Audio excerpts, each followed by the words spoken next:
दोस्तों, जैसा कि आप जानते हैं कि आईपीएल 2024 के सनसनीखेज मुकाबले जारी हैं और साथ साथ सनसनीखेज बयानबाजियां भी जारी है। मुंबई इंडियंस की कैप्टेंसी को लेकर जो कंट्रोवर्सी क्रिएट की गई थी वो अभी तक जारी है। जब से हार्दिक पांड्या मुंबई इंडियंस के कैप्टन बने तब से सोशल मीडिया के ऊपर कंट्रोवर्सी जारी है और अभी तक खत्म होने का नाम नहीं ले रही, बल्कि मजीद इसमें इजाफा होता जा रहा है। बड़ा आदमी वो होता है जो अपने बलबूते पे बड़ा आदमी बनता है और वो बड़ा आदमी कभी नहीं कहलाता जो किसी की चोरी करके कुछ हासिल करता है। ये बात यहाँ पे मैं इसलिए कर रहा हूँ क्योंकि अगर बात की जाए चेन्नई सुपर किंग के फॉर्मर कैप्टन महेंद्र सिंह धोनी की, तो उन्होंने अपनी मर्जी से कैप्टेंसी को छोड़ा और ऋतुराज गायकवाड़ को कैप्टेंसी के लिए चुना, जिसके पॉजिटिव रिजल्ट्स भी आ रहे हैं। और वहीं पर दूसरी जानिब हार्दिक पांड्या की बात की जाए तो हार्दिक पांड्या जो कि गुजरात टाइटंस का हिस्सा थे, लेकिन अब इस साल मुंबई इंडियंस का हिस्सा है और हार्दिक पांड्या ने मुंबई इंडियंस को यही शर्त रखी थी कि अगर वो उनको अपनी टीम में खिलाना चाहते हैं तो कैप्टेंसी हार्दिक पांड्या को देनी पड़ेगी। और उसके बाद हार्दिक पांड्या कैप्टन तो बन गया, लेकिन कैप्टेंसी का रोल अदा करने में बुरी तरह से अब तक नाकाम रहे हैं। और अगर बात की जाए कल के मैच की, तो हैदराबाद ने मुंबई इंडियंस को 278 रनों का लक्ष्य दिया, जो कि आईपीएल हिस्ट्री का सबसे बड़ा टारगेट है। और 277 रन इसलिए इस मैच में बने क्योंकि आईपीएल हिस्ट्री की सबसे खराब तरीन बॉलिंग इसी मैच में की गई।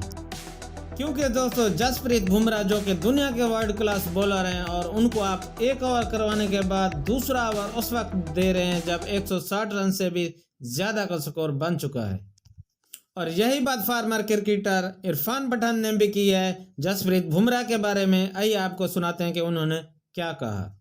आपके पास जसप्रीत बुमराह जैसा स्पीड ब्रेकर हो तो उसको आप क्यों इतना लेट लेके आएंगे, ये मुझे समझ में नहीं आया। हार्दिक पांड्या का आज फिर जब वो कप्तानी उन्होंने की तो मुझे लगा कि बहुत देर तक जसप्रीत बुमराह को वेट करा के रखा था, कारने चल रहा था और कारने चल रहा है और तब आप अपने सबसे बढ़िया गेंदबाज, मुझे तो लगता है लीग के सबसे बढ़िया गेंदबाज, दुनिया का सबसे बढ़िया गेंदबाज, वो वेट कर रहा है किसी एक पर्टिकुलर मैचअप का जहां पे गेम 13 ओवर तक चली जा रही है, गेम बहुत दूर तक चली गई। उस गलती की वजह से इतना बड़ा स्कोर सनराइजर्स हैदराबाद ने अर्जित किया। जरूर बहुत अच्छी बल्लेबाजी की अभिषेक शर्मा ने, ट्रेविस हेड ने, और उसके बाद बाकी बल्लेबाजों ने आके भी अपने हाथ जिस तरह से खुले, चाहे वो क्लासन हो, माकरम हो, बेहतरीन बल्लेबाजी, लेकिन गलतियां भी मुंबई इंडियंस से बहुत हुई है। हार्दिक पांड्या जो कि ग्रेट फिनिशर के नाम से जाने जाते हैं, लेकिन जब से कैप्टेंसी की कंट्रोवर्सी में फंसे हैं तो दूर दूर तक ग्रेट फिनिशर का नाम नहीं है।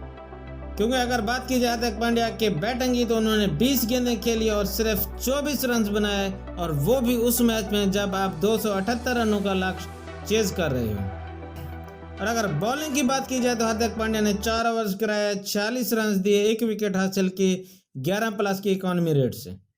हार्दिक पांड्या अपनी कैप्टेंसी को लेकर कुछ ज्यादा ही सीरियस हो गए हैं, क्योंकि जब आप किसी चीज के साथ ज्यादा सेंसिटिव होते हैं तो फिर आपको कुछ याद नहीं होता कि आप क्या कर रहे हैं।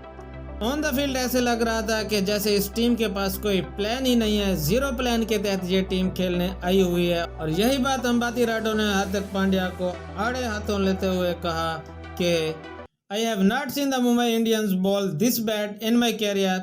It seems like Hardik Pandya has not come up with any plan, Rayudu said during the on air match Mumbai Indians versus Sunrisers Hyderabad. और दूसरी तरफ अगर बात की जाए पैट कमिंस की, तो पैट कमिंस जो कि इस वक्त दुनिया के नंबर 1 कप्तान बन चुके हैं और उन्होंने इस चीज़ को साबित किया है कि वो इस वक्त दुनिया के नंबर 1 लीडर हैं, जिन्होंने 4 ओवर्स कराए, 35 रन दिए, 2 विकेट हासिल की, 8 के इकोनॉमी रेट्स हैं।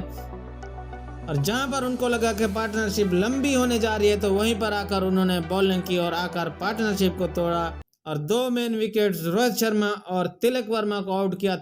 तिलक वर्मा जो कि 64 रन बना चुके थे, 33 गेंदों के ऊपर 6 छक्के और 2 चौकों की मदद से 188 के स्ट्राइक रेट से उन्होंने आकर तिलक वर्मा का शिकार किया, जिसकी वजह से सनराइजर्स हैदराबाद ये मैच जीतने में कामयाब हुई।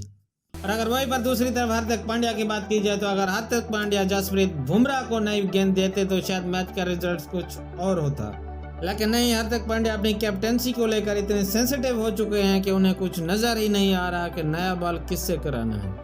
और अगर बात की जाए ओवरऑल मुंबई इंडियंस के तमाम बैटर्स की, तो सभी ने लगभग 200 प्लस और 200 के करीब के स्ट्राइक रेट से स्कोर बनाया, लेकिन हार्दिक पांड्या ने सिर्फ 120 के स्ट्राइक रेट से 20 गेंदों के ऊपर 24 रन बनाए, जो कि मुंबई इंडियंस की हार की मेन वजह यही बनी।